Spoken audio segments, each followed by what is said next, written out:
anos, né? Oi, Birner. Ele mesmo deu uma entrevista que na fase do São Paulo a bola batia na canela e entrava no ângulo. Ele mesmo falou sobre isso. A fase dele no São Paulo foi a melhor fase da carreira. Eu acho que o jogador que jogou realmente muito bem no São Paulo, entendo o apreço, até porque ele jogou num time fraco, que foi semifinalista da Libertadores e poderia ter ido além, né? Eu sei muito bem porque não foi mais adiante naquela competição. E no final das contas, eu vou até deixar uma pergunta para os colegas, para vocês falarem o torcedor do São Paulo. Quem tem mais sucesso na Europa? O William José, que foi muito criticado do lado do São Paulo, ou Caleri? Não, mas essa é fácil de responder. O William José então, mas tem que falar para o torcedor.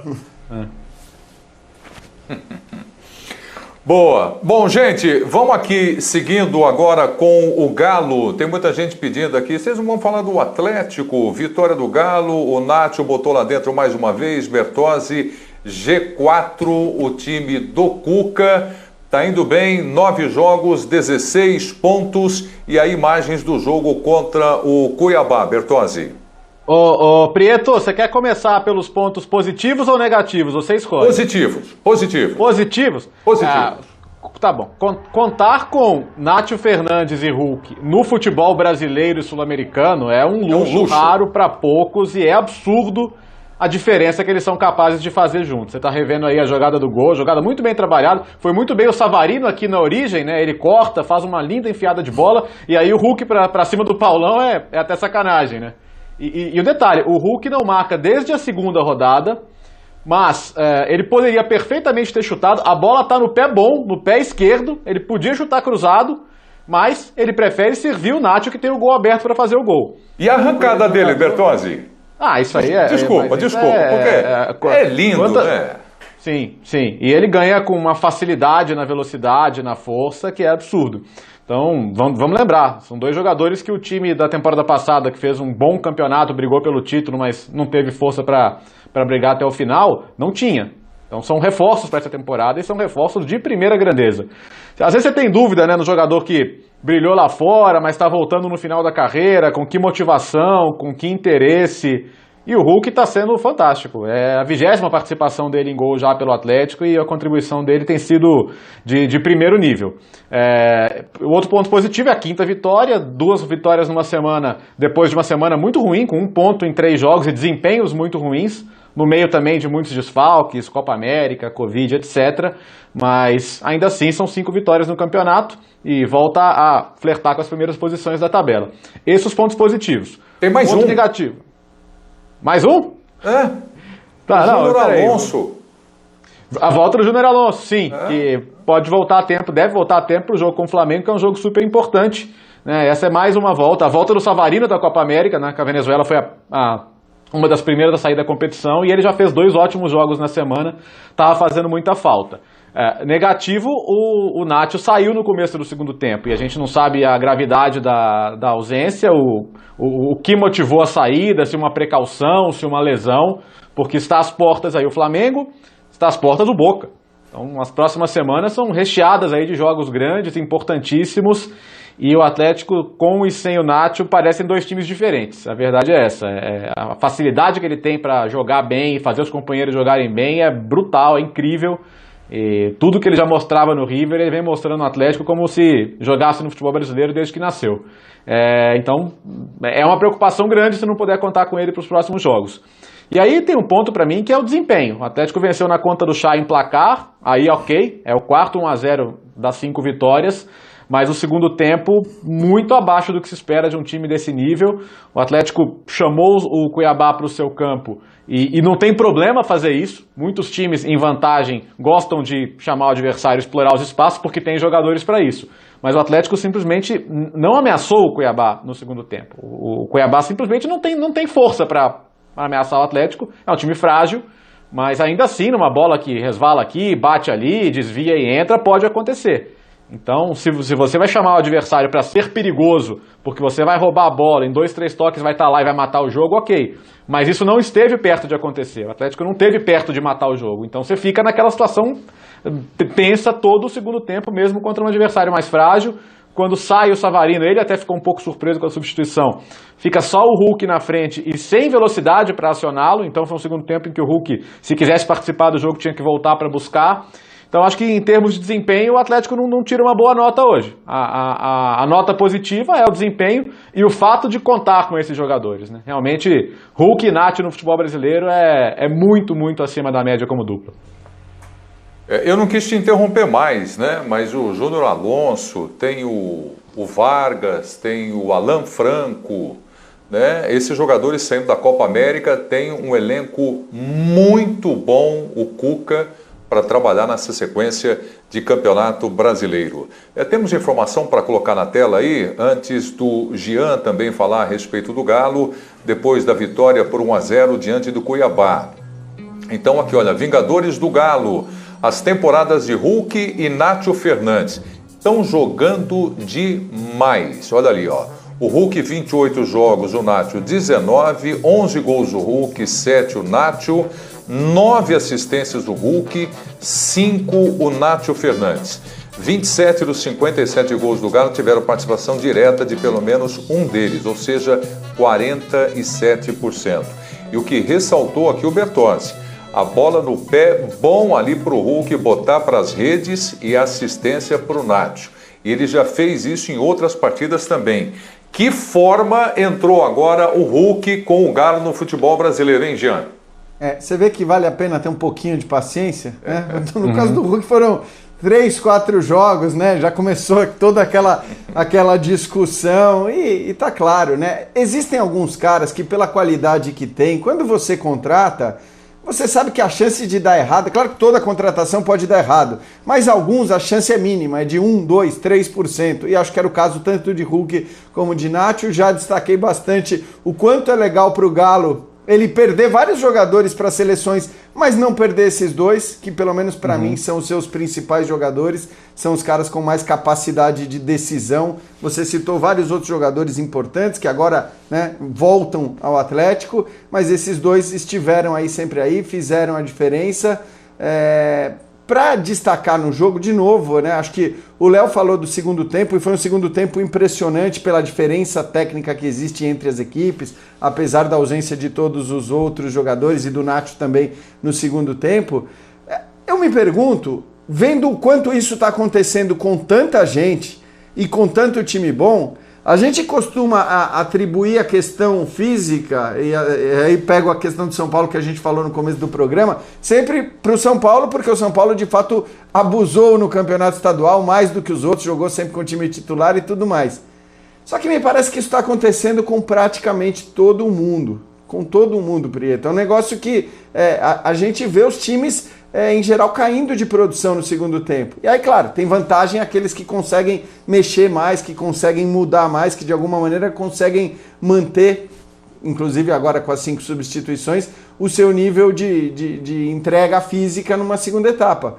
Mas isso está sendo muito comum, porque eu acho que hoje não é possível que seja só uma escolha do Atlético, só uma escolha saída do Nacho, já. Do Cuca. Não, eu sei, mas tô falando, o Nacho não jogou no segundo tempo, mas também não é um jogador, por melhor que ele seja, que muda a diferença de qualidade entre o time que estava em campo do Atlético, não estou nem falando do elenco, o time que estava em campo do Atlético e do Cuiabá.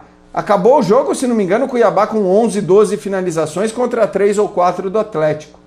Então é um negócio que realmente surpreende. Tudo bem, mostra que o Atlético também não criou tanto assim no primeiro tempo, mas na segunda etapa, para mim, é aquela segunda etapa que impressiona pela diferença dos times. Vamos falar depois do Palmeiras do Sport, também acho que aconteceu a mesma coisa. E isso tem acontecido. Flamengo e Fluminense é outra história, vamos falar também, mas também aconteceu, né?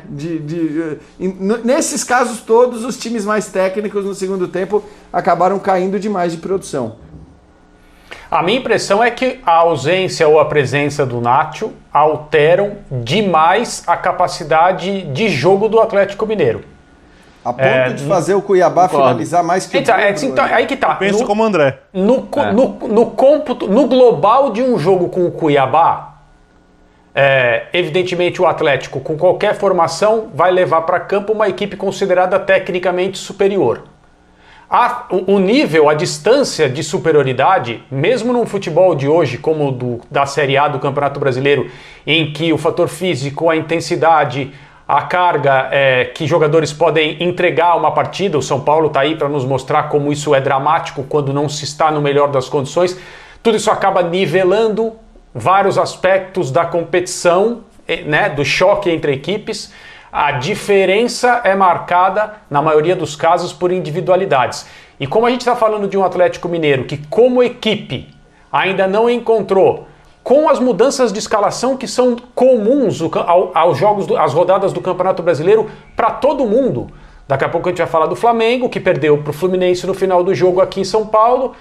O Arão jogou de volante, a zaga foi formada de uma outra maneira, porque é um time que precisa se adaptar a todas as condições e os problemas que existem momentaneamente. Então, ninguém é igual de uma rodada para outra. Há equipes que têm mais elenco ou menos, há equipes que conseguem ser um pouco mais regulares. No caso deste Atlético, que ainda não está formado coletivamente como equipe de futebol, quando esses dois estão ou não estão, é brutal. É uma coisa assim, do outro mundo.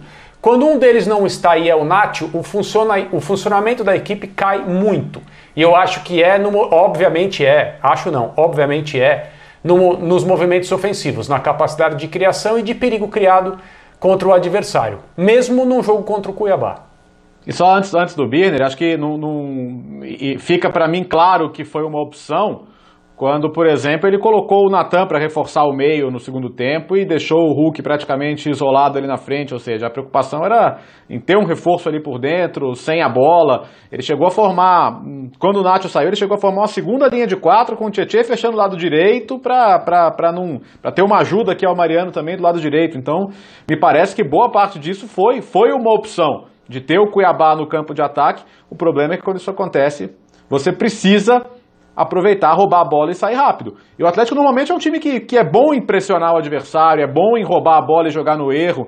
Inclusive é um time que, ao contrário do que acontecia na temporada passada com o Sampaoli, não faz questão de trabalhar muito a bola, faz questão de chegar ao gol em poucos toques. Mas para isso você precisa, quando roubar a bola, imprimir alguma velocidade, alguma intensidade. E o segundo tempo ficou muito abaixo, né, nessa questão. Então achei uma atuação que hoje não passa de ano. Eu acho que o Atlético, como o Flamengo, ele é um time ainda muito alicerçado nas potencialidades dos seus jogadores mais capazes. Como o Atlético tem muitos, esses dois que o Léo falou, eu assino embaixo, são muito acima da média no futebol brasileiro.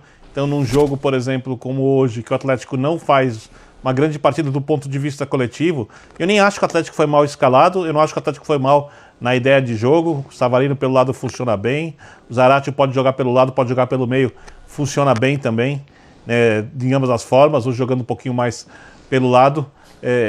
Mas o time coletivamente não conseguiu render, mas numa jogada desses jogadores fez a diferença. Eu acho que no segundo tempo o Cuca, ele abre mão do jogo mais inteligente para fazer um jogo reativo, mesmo contra o Cuiabá. O problema é que o time reagiu mal, né? Na marcação ele foi razoável e o time reagiu mal, porque coletivamente ele ainda precisa evoluir.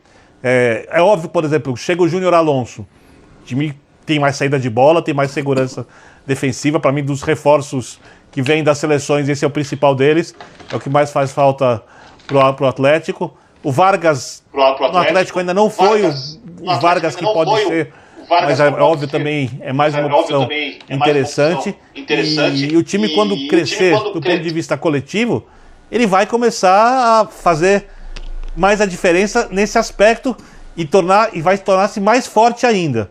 Agora, o Atlético é um time que oscila muito. E quanto à ausência do Nacho, só pontuar para o Jean, os jogos ruins do Atlético, o Léo pode me corrigir, eu não lembro de todas as formações que ele citou antes. Por exemplo, o Atlético fez um baita jogo no meio de semana, baita primeiro tempo no meio de semana, né? Jogaço, jogo em nível de campeão brasileiro.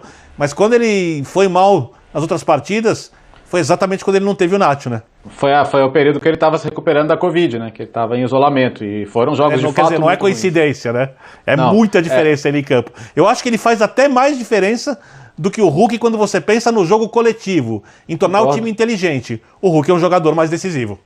Acho até que o Nacho mascara algumas dificuldades de organização que o Atlético tem, por exemplo, contra adversários um pouco mais fechados, o que vai ser uma realidade, né? Contra jogadores assim, a maioria dos times vai entrar para se defender, a não ser que você coloque o jogo a seu favor, como foi hoje contra o Cuiabá, tanto que Tanto que a mudança da postura no segundo tempo em função do placar foi gritante. Então, tem torcedor fazendo corrente de oração já. Não sei qual que é a fé do torcedor, mas perder o Nacho para as próximas rodadas seria, pensando em Flamengo e em Boca, seria terrível. Já que você falou de torcedor, o Bertozzi, está aqui o Cristiano Santos dando boa noite para todos nós aqui. Boa noite, Cristiano. Ele diz o seguinte: erro do Galo foi o Cuca tirar o Savarino depois da lesão do Nacho. No segundo tempo, o Galo não chutou no gol do Cuiabá. E manda abraço para todo mundo. Tem lógica, era uma opção interessante para o contra-ataque. Tem lógica. Não é, Biner? E o Biagione Rangel, lá vem pedrada aqui, ó. Quero saber se vocês ainda defenderão o arremedo de técnico chamado Rogério Ceni. Está dizendo aqui o Biagione. Últimos 4 jogos, 3 derrotas. Próxima será derrotado também. Já está antecipando aqui o Biagione Rangel. Então vamos fazer o seguinte, nós vamos entrar aqui no assunto Fla-Flu. Fluminense venceu por 1-0 e na sequência a vitória do Palmeiras no Recife diante do Sport. Vamos começar com Rogério Ceni.